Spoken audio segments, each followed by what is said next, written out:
Oh hey YouTube, it's that guy bitches called Chachi coming at you with an Assassinate comprehensive guide. Now I know I've released some tips in previous videos, but this is a lot more in-depth than that. I'll post some links to my tip videos in this whole area somewhere, but for now we're going to focus on just getting you better at this mode. If you maybe want to try it out, maybe you've never played it before, maybe you just want to get better. First off, I'm only giving you tips from my personal experience. If you want tips from some of the elite players, RaininStormwake, Neenkin, gbiese718, Shenmue36, his playstyle is different than mine, but he's not bad. Check out their channels. All of them are on YouTube, and I will post their channel names in this description down there, which you should always read, by the way. I'm going to go ahead and assume, by the way, you want to watch this video in full screen because I'm going to be giving you some demonstration clips, and they're going to be up here. So you'll have a pretty small window to watch them if you are watching on whatever shitty, not full screen method you want. I'm going to assume that since Assassinate is the most advanced mode in Assassin's Creed, you've already got some experience with Wanted, Deathmatch, Manhunt, some of the good modes to sort of start out with. And the biggest difference with Assassinate from Wanted is the lock system. There's a good chance, if you're starting Assassinate, you already know how to identify your target, so I'm not going to go over that. You should be pretty good at picking them out if you want to play this mode, because they will pick you out very fast. You're unlikely to get in a lobby of Nubosauruses anymore, so be sure you're prepared for the competition you're going to face. You may come up against me in a game, I don't know. You want to be able to tell who's walking weirdly, who's not an NPC, who is. You want to be able to pick guys out of blend groups, which there's a video here where I give you some advice on how to do that. The first step in Assassinate, like I said, is the lock system. You need to master it. You need to know that a large part of it is lock battles. When you come up against better players, they will often fight to be your target, not your pursuer. And we'll get more to that in a little while. But you need to remember that as soon as you lock someone, their compass goes red in the direction where you are, and it's extraordinarily likely that they will know who you are if they have any experience. So, when they expose you by locking you, it takes you down to reckless, meaning this is not a good mode to get silent or incognito kills. You can do it, it's just not easy. The reverse detection meter doesn't work very well for Assassinate. The way you want to lock someone in this mode, the way I do it, is I hold left trigger for about half a second so that it doesn't arbitrarily pick some random civilian on my screen, which it will do if you're tapping left trigger. Or it will jump to someone in high profile, which is annoying if you're trying to unlock someone to approach them. And you definitely want to have an angle on them to lock them from. You may want to come from behind a wall, which you use third person around to see where they are. Good strategies like that. This guy up here knew where I was. His name's Hulu Juka. He knew where I was, and he was aiming his lock at the corner by holding left trigger, I assume.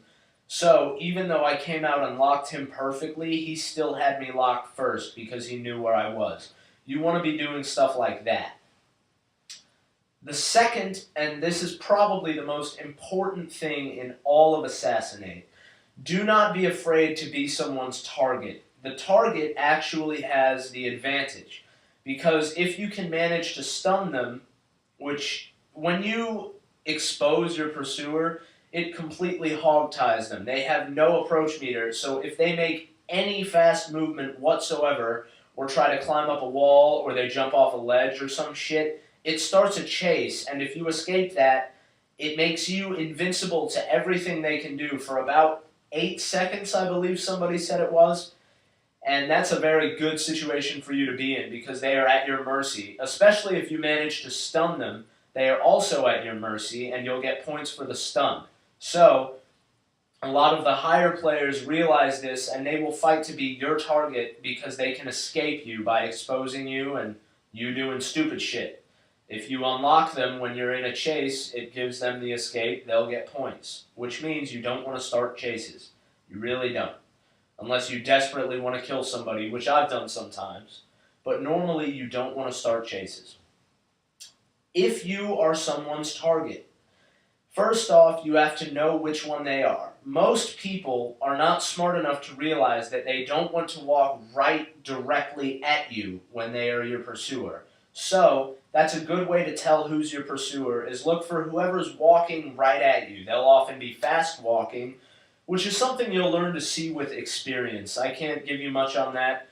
They walk faster than the NPCs around them. They sort of walk with a sense of purpose. Like this Harlequin up here on Mont Saint Michel, that's the fast walking animation. Get used to what that looks like because it's going to help you. Once you know who your pursuer is, it's important you try to stun them or certainly expose them. It's just about always good to expose your pursuers, but if you're against good players, be prepared for them to unlock you and then expose you and become your target, because they often want you to start a chase. A big part of battles between good players is fishing for escapes. That's a lot of what they do. And there are a lot of different ways to stun people. It's up to you how you choose to do it. The first and most obvious way is abilities. You definitely want to be ready for that. You want to bring the best abilities you can. I personally roll with either Smoke Bomb and Mute or Smoke Bomb and Poison. Recently I've been using Poison, but I think I'm going to switch back to Mute. And the way Smoke Bomb works is you'll have to learn to time it, but that'll come with experience in Assassinate. And Mute will also help. You just want to use Mute at the farthest range possible so they can't get to you and kill you before it takes effect. Two ways that people often are not aware of are called naked stuns, and that's stunning without any abilities. And two of them, one is called the corner stun. A lot of people know about this one. It's when your pursuer is chasing you, you hide around a corner, and then you run out and punch them. It's important to remember that in Assassinate, they already have a lock on you. If they're chasing you, they have a lock on you. So once you run around the corner and prepare to stun them, they will see the fact that you are just waiting around the corner, and they'll probably be mashing X as they run around, so it may not work for you. You want to get a nice lead on them and then go around the corner, run a ways, turn back around as they reach the corner, and then stun them. That's the best way to do it.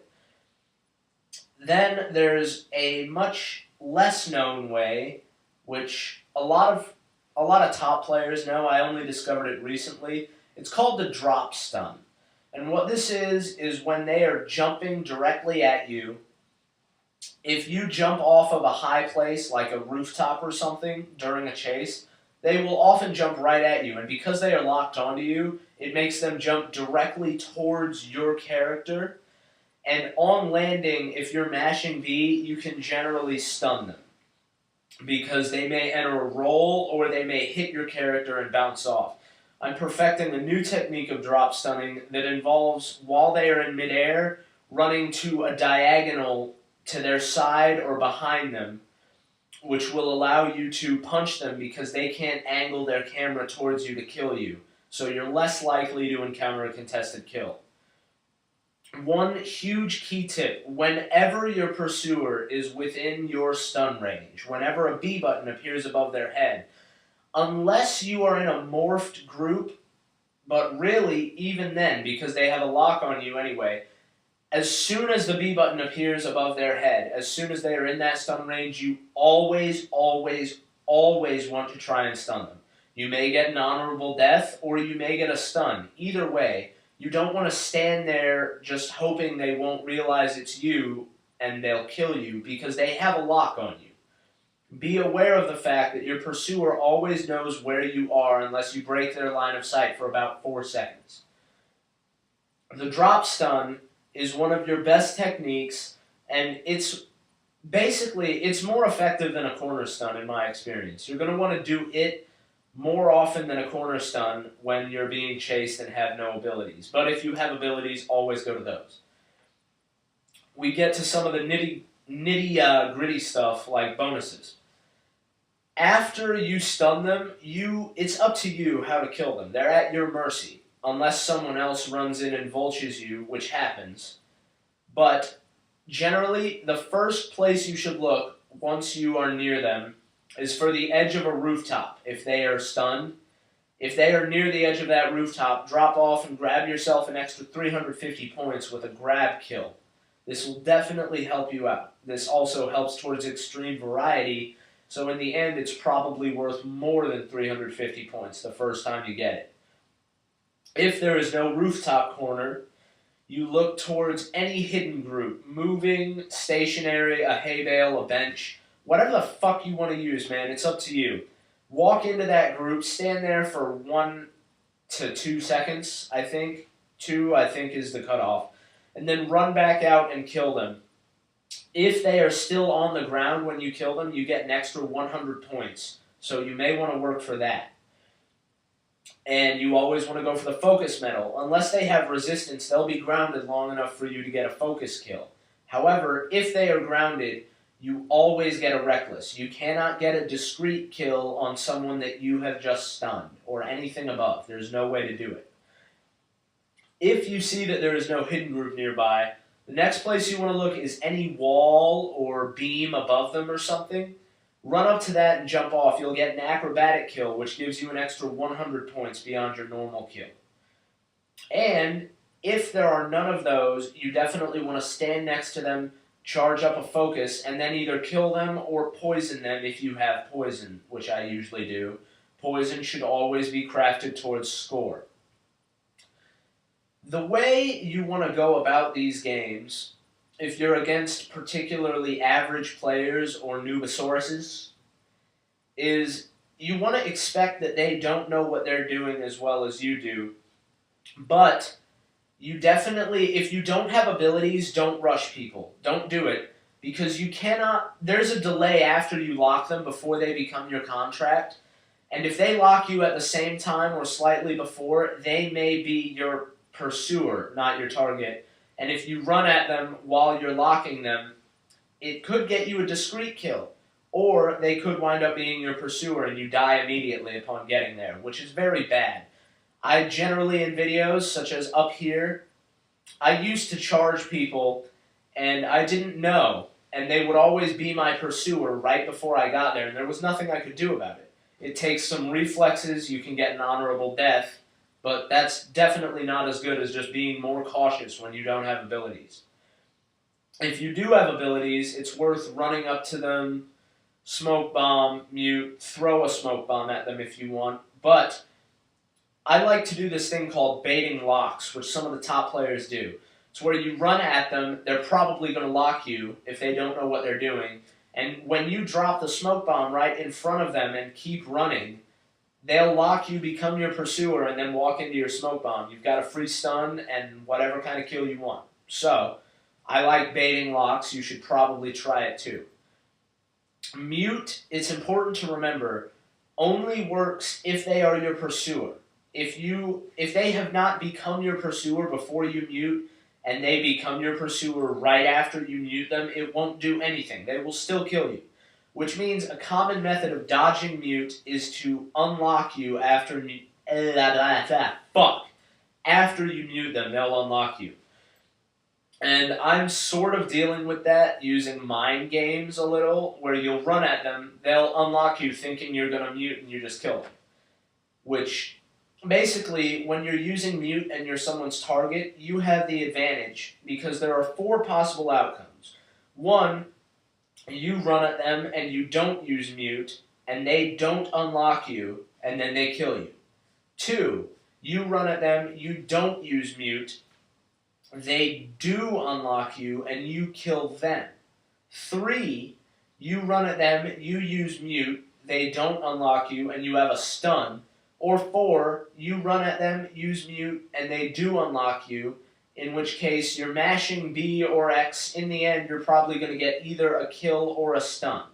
2 of those are certainties. 1 of them will definitely get you killed, and the other is iffy. So I'm saying the advantage goes to the target in that circumstance. Just about always, the target has an advantage, because he can do whatever he wants, but the pursuer can't run.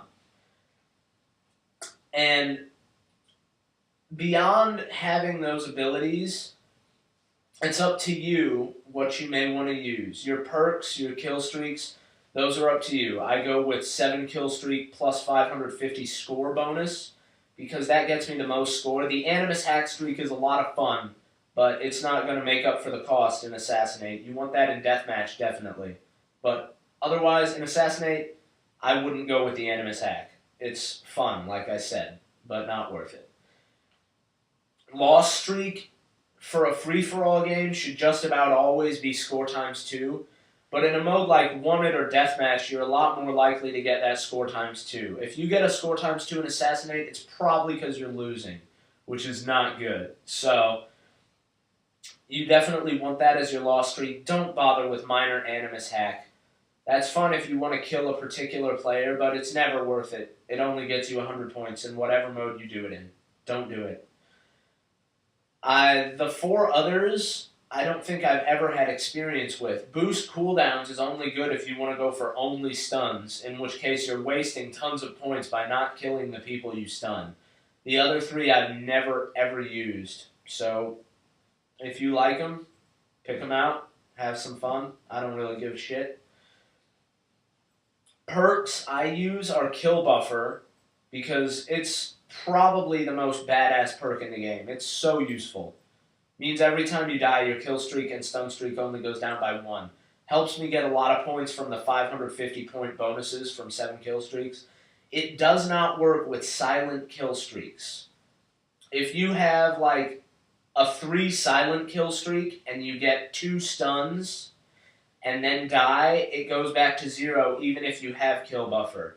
If you have a 5 normal kill streak for the same points and you get those 2 stuns and then you die, the first stun will still count, so your kill streak will be at 1. Also, never use a silent kill streak in Assassinate, because since they can expose you and take you all the way down to Reckless for quite a while, you're unlikely to get easy silent or incognito kills. Hidden and shit, that's all good. Use those. You can do that. Top players often will throw smoke bombs at you. It's very annoying. And this means your primary defense against abilities is to unlock people. You'll often have the reflexes to do it. Once you see them mute you, just tap that left trigger before they stun you, you're fine. Then lock them again, either punch them or kill them. It's unlikely they'll be aware of what they should do. Then, with Smoke Bomb, Smoke Bomb generally is a bit of a surprise when it's dropped. If you see them throwing one at you, wait until it's in midair and then unlock them. They'll come at you because they know they're low on time to stun you before the Smoke Bomb goes away, and they probably won't realize that you've unlocked them, and then you can stun them after they start a chase with you. Extreme Variety. In Assassinate, Extreme Variety is definitely much easier to get than most other modes, aside from the difficulty getting silent and incognito. And it's definitely your goal when you start off the game. You want to be going for Extreme Variety. Now, you're probably not going to do this. That was ridiculous. I got that in 3 minutes and change. That's not going to happen, but you've got 10 minutes, so you're fine. And the main fucking bonuses you want to go for. First, you want as many of the detection meter bonuses as possible. You'll definitely get a Reckless and a Discreet. You can get a Silent using an offensive smoke bomb. I'd be remiss not to mention this. I don't like offensive smoke bombs, but if you lock someone from near them, it's best to get near them using a moving blend group so you don't get locked. If you lock them and then immediately drop a smoke bomb and you're standing right next to them, by the time the smoke bomb goes away, unless they're using resilience, you're going to have your detection meter charged up to silent, which is very good. Also, it makes your kill animation faster. Bit of a minor tip. Incognito, good luck. I've gotten them, but oh my god, you can't do it intentionally unless you're against a lobby of Nubosauruses, like I said. By the way, I did steal the word Nubosaurus from Shenmue 36. I'm sorry, but yeah, that's how it goes. First, after you get those detection meter bonuses, as many of them as you can, and you can combine these with other bonuses, you want to get all 4 kinds of kills. You want acrobatic, hidden, grab, and I just learned today, aerial and contested actually do not add to variety. Neither does honorable death, which doesn't really surprise me since contested kill and honorable death are basically just kill and stun. And both of them rely on other people doing something. Poacher and Savior. In Assassinate, if you walk into a kill chain, you're very likely to get Poacher and Savior. That's a good way to get those two. Then, let's see what you would have. Grab kill is best gotten by stunning someone on a rooftop with a smoke bomb. Or, RaininStormwake has a good video with some guide on this. If you hang off a ledge while they're on the roof with you, once they come at you, just mute them and then pop up and punch them in the face. It's all you gotta do. Or you can drop a smoke bomb, but that's a bit more risky. Smoke bombs on rooftops are They don't always work. And it kind of sucks. And then you can actually stun them in a direction, and it's better if they go down a slope. So when you're on the rooftop and you've got them in a smoke bomb, run around them, punch them down a slope towards an edge, and then you can hang off that edge, and you'll probably be in range to get a grab kill, or you won't be, and, you know, you may get really mad at me like RaininStormwake. Oh no! Get the fuck back here! Yeah, happens. Basically, hidden kills are very easy to get. Acrobatic kills are very easy to get. If you encounter someone who's in the act of killing someone and you lock them, it's worth it to go for the acrobatic, but beware that the game state may fuck you over and have them pull you back down the wall to stun you. And it's fucking unfortunate when that happens. I don't like it. Right here. Not fun. Then, you've got those. Poacher and Savior you've already gotten. Poison. Poison and the hidden gun bonuses are a couple of easy bonuses that you can get, but I don't like you using the gun. If I catch you using the gun in my game, I'm gonna fucking kill you. I'm sorry. That's just how it's gonna go. I'm giving you this warning. And if I'm taking a video of it, I'm going to put a picture-in-picture of me telling you suck in the video. Poison is fine. While you are poisoned, which is going to happen a lot in Assassinate, you can do a lot of things. First off, sometimes there's a glitch that lets you kill your pursuer. So, I don't know why that happens after they poison you. If they poison you and don't unlock you, you can stun them, which is a nice way to get some points before you die. And if they poison you and do unlock you, you can't stun them, but you may be able to kill them if you lock them. That's not guaranteed. It only happens sometimes. So be aware of that. You'll generally know when you get poisoned if you're stunned on the ground and they're just standing next to you, obviously charging up a focus, and then they just walk away. It means they poisoned you. Or there is another pursuer near them, and they want to get the fuck out of Dodge. That happens too. Aerials. Basic gameplay strategy. I like to play hyper-aggressive, meaning I run around the map, I run towards my compass people, but once I am inside of them, I walk. I don't go fucking super pro. Super pro's awesome. Don't fucking do it. And once I'm in range of them, because I'm walking, I like to walk next to someone, next to an NPC or even another player sometimes, and that's generally when you don't know it's another player. Because you're a lot less likely to be locked if you're walking in an area with a whole bunch of NPCs. Believe me, from my experience, I have a lot more difficulty picking you out from near a group of people than if you're just walking like a fucking creeper down an alley. Don't walk through chase breakers. Never bother walking through chase breakers in Assassinate, because if you run, people can't follow you in, and if you walk, it's still obvious you're an enemy because AIs don't walk through chase breakers. So there's never a reason to walk through a chase breaker. Use line of sight around the corners the way you would when you corner stun. They may know where you are, but if their compass is full, they have no directional indication of where you are, at least none that I'm aware of yet. If you know of one, leave a fucking comment down there and let me know, because I want to know that shit. I'm pretty sure there's not one. And its range is 10 meters or so. Master the range, and you'll do real well. I may make another kind of guide video in the future, like with more tips after I get some more experience. But for now, if you're looking for more tips than I have offered in this video, go to either one of these two right here, or the one in between. That's cool too. All three of those are videos of me playing Assassinate where I hand out a few tips. You definitely want to check that out. And basically, rate, comment, and subscribe. Subscribe here. I hope you guys enjoyed the video. Chachi, peacing out, yo.